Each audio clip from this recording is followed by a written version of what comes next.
Right.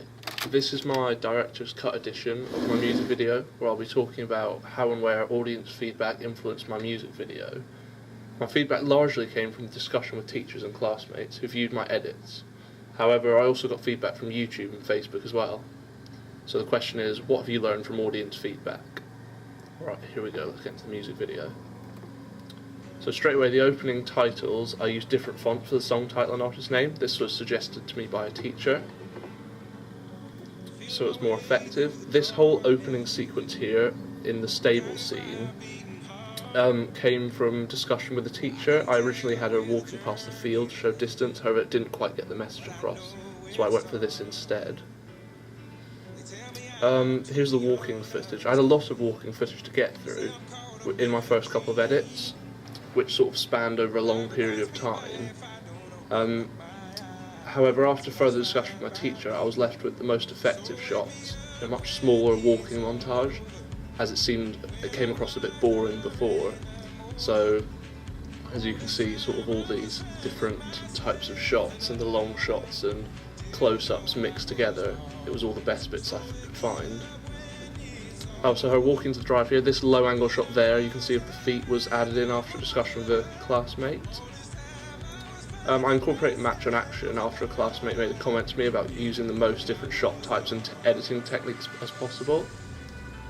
Okay, so in a minute you'll see here when she sits down, I had plot issues because originally I just had her writing, and after discussion with teachers and classmates, it sort of showed it wasn't clear what she was writing, so I added in the guitar scenes, and later on you'll see her writing music notes to show that she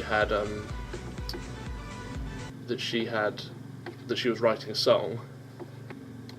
So here at the bin shot, I had a continuity error. I had a Facebook comment talking about the jumpy shots, so I actually reshot these shots, which allowed me to fix that, and I shortened it a bit to make it a bit more concise. So next, you'll see in a second, I have a transition into a dream. So I chose a suitable transition, which after discussion everyone decided it was effective. In a second, you'll see close-up panning shots, here we go, of the pictures and rosettes in a minute, which add to the personality and closeness with the main character. This was after I had feedback from a teacher about the main character seeming distant, and that he couldn't really relate to her, but after I added in these bits it made it seem a bit closer with her.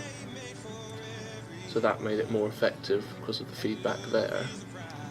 So here, when she starts writing, I used a speed ramp to speed up the writing of her song even further than I had in the first edit.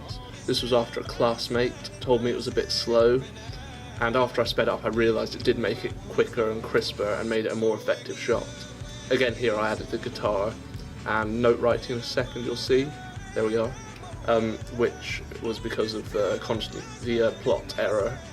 However, this was able to fix it. After the running here, you can see, I had the idea to light the screen white as she leaves the house. You'll see it in a second, and after speaking with two teachers, they both suggested I made the light transition slightly longer, so it lit up as she was leaving instead of after she left, which proved more effective.